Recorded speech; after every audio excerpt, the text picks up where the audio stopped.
Olá pessoal, eu sou o Thiago Santos, consultor da área contábil e tributária federal.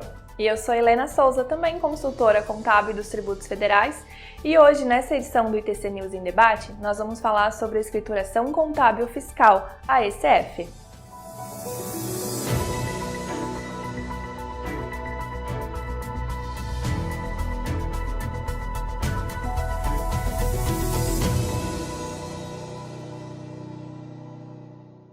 Então, Helena, hoje a gente vai falar da ECF, Escrituração Contábil Fiscal. É importante a gente sempre diferenciar ECF de ECD, principalmente na consultoria, né? Muita gente confunde. Gente, a ECD é o livro diário, só que em formato digital, a sua contabilidade. Já a ECF, o foco aqui é a apuração do IR, da contribuição social e também algumas informações econômicas e financeiras.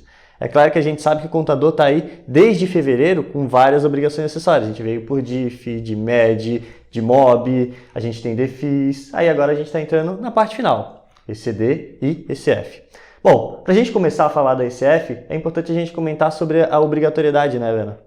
Sim, apesar de que é mais fácil falar quem não está obrigado, né? Verdade. Porque a norma, ela começa dizendo, a Instrução Normativa da Receita Federal número 2004 de 2021, que é a instrução normativa que trata sobre a ECF, ela começa dizendo que todas as pessoas jurídicas e equiparadas estão obrigadas à entrega da ECF.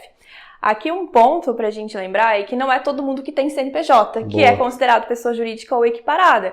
A gente tem, por exemplo, condomínio edilício, que tem inscrição no CNPJ, mas não é nem pessoa jurídica nem equiparada. Cartório, né, tem CNPJ, mas não é uma pessoa jurídica. A gente teve no ano de 2020 eleições, os candidatos a cargos eletivos, eles têm que se inscrever no CNPJ, mas eles não são pessoas jurídicas nem equiparadas, eles continuam sendo pessoas físicas. Então, todas as pessoas jurídicas e equiparadas estão obrigadas à ECF. E depois a norma vem com as dispensas. Então, a primeira dispensa é as empresas optantes pelo Simples Nacional.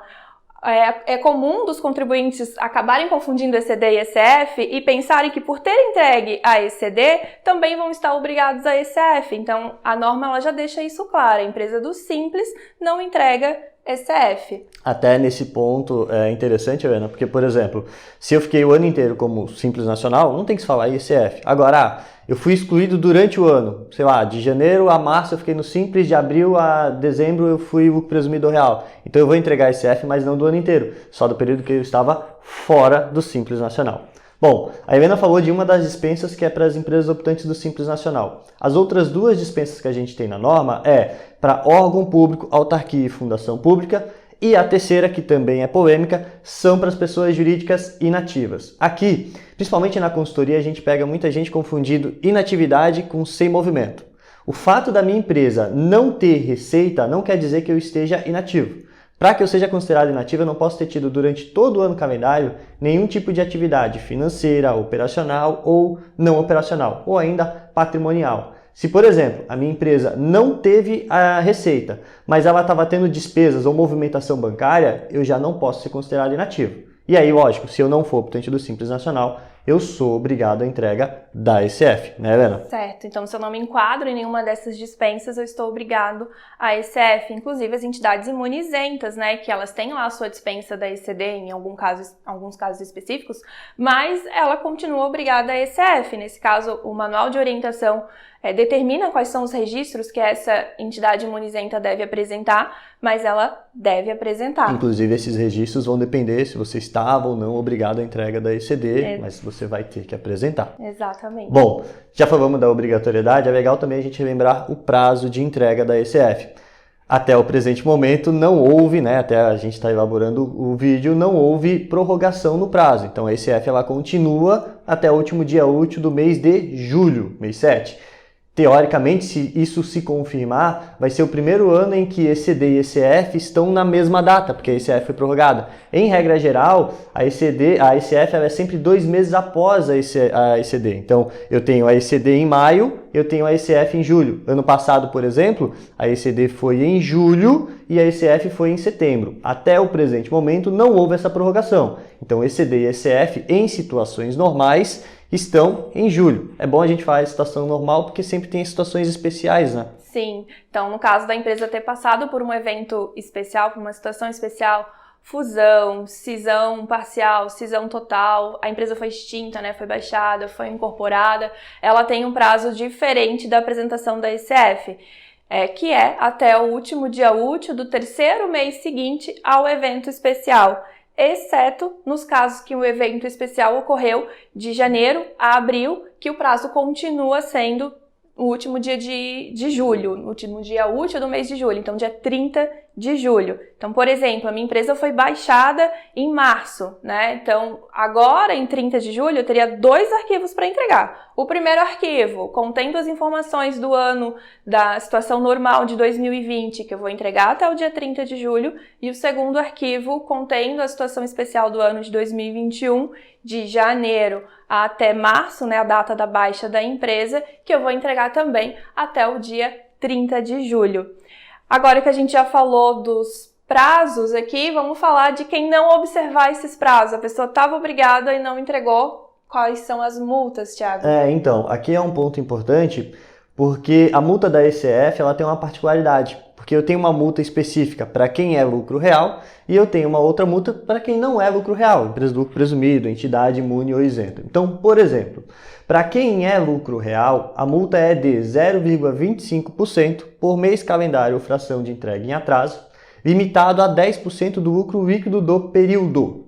É claro que essa multa ela tem algumas reduções, né? Se você entregar em até 30 dias após o prazo, em até 60 dias após o prazo, mas sempre observando que ela é calculada sobre o lucro. Aí sempre tem aquele espertinho, né? Então, minha empresa é lucro real e não tem lucro. Quer dizer que eu posso entregar a qualquer momento, porque aí eu não vou ter multa? Não necessariamente. Porque se você não tiver lucro no período atual, o sistema para calcular a multa ele vai pegar o lucro dos períodos anteriores. Inclusive, vai atualizar essa multa, né?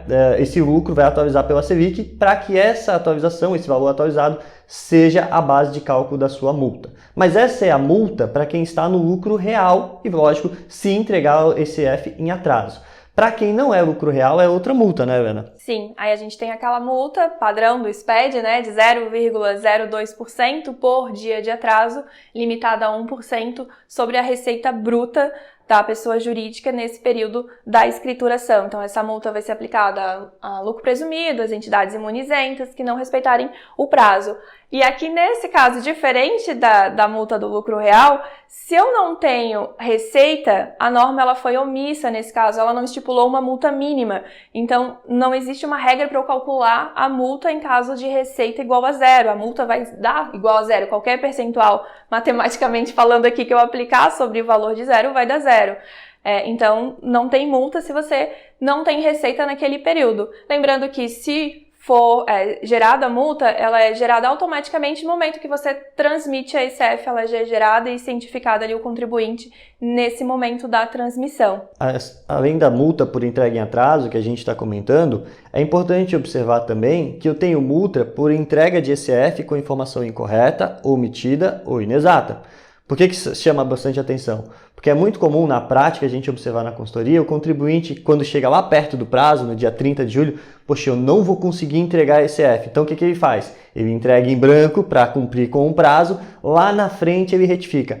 Quando eu retificar vai gerar a multa? Não, a retificação não gera multa. A retificação espontânea de obrigação acessória, em tese, não te gera multa. O que pode acontecer? Num processo de fiscalização, e aqui a gente já viu alguns processos, a Receita Federal pode entender que aquela entrega zerada foi uma simulação e desconsiderar aquela entrega zerada, então te cobrar mesmo assim a multa por entrega em atraso, ou você entregou zerado para retificar lá na frente e esqueceu de retificar. Passou o tempo, o escritório corrido, foi fazendo outras coisas, esqueceu de retificar. A Receita abriu uma fiscalização sobre aquela ECF. Aí todas as informações que foram omitidas, inexatas, têm uma outra multa que pode ser cobrada pela Receita Federal. E aquilo que a gente comentou, né, sobre a retificação, que é um outro ponto bem importante, porque muita gente confunde, como há essa confusão de ECD e ECF, muita gente confunde, poxa, para fazer uma retificação da ECF, preciso pedir autorização para a Receita Federal, ou preciso fazer algum procedimento específico, né, Helena? E a gente sabe que isso não tem, né? Não, só realmente gerar retificador, informar lá o número da ECF que você quer retificar. E outro ponto importante na multa é que ela tem reduções, né? Então, se você, nesse caso aqui de das empresas lucro presumido, entidade imunizenta não optantes lá pelo lucro real, ela tem a redução de 50% se você entregar ela de maneira espontânea fora do prazo, mas antes de um procedimento de ofício da Receita Federal, ou uma redução de 25% se você foi intimado pela Receita Federal para apresentar a ECF e cumpriu essa obrigatoriedade aí no prazo.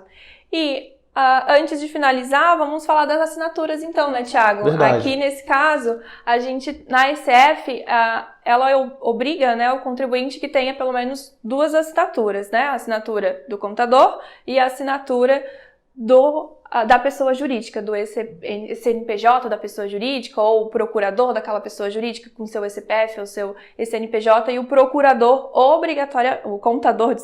obrigatoriamente vai ter que usar o seu CPF para assinatura da ECF. Então, na ECF são 2 assinaturas, isso em regra, né? Porque sempre tem uma exceção à regra. Então, sempre tem. Então, como a Helena explicou, em regra geral, uma ECF é assinada por 2 pessoas, né? O contador e a pessoa jurídica. E 3 opções da pessoa jurídica, o CNPJ, o CPF do representante ou o procurador. A exceção à regra é a entidade imune ou isenta. Quando uma entidade imune ou isenta entregar a ECF, se ela não for obrigada à entrega da ECD, ela pode fazer a entrega da ECF só com uma assinatura, que é a assinatura da empresa aqui em questão, né? Eu não preciso da assinatura do contador. Mas aqui não é para toda entidade imune ou isenta, só aquela entidade imune ou isenta que não foi obrigada à entrega da ECD, né? E que aí, teoricamente, não vai recuperar a ECD dentro da ECF. Isso, perfeito? assina só com o do representante legal ali da entidade. Verdade, isso mesmo. Bom, gente, então a gente está encerrando por aqui, nosso ITC News em debate. Esperamos ter sanado as dúvidas de vocês sobre ECF. Não esquece de deixar o seu curtir aqui nesse vídeo, se inscrever no canal para receber as notificações dos vídeos novos e nos seguir nas redes sociais, que também tem bastante conteúdo lá. Até a próxima!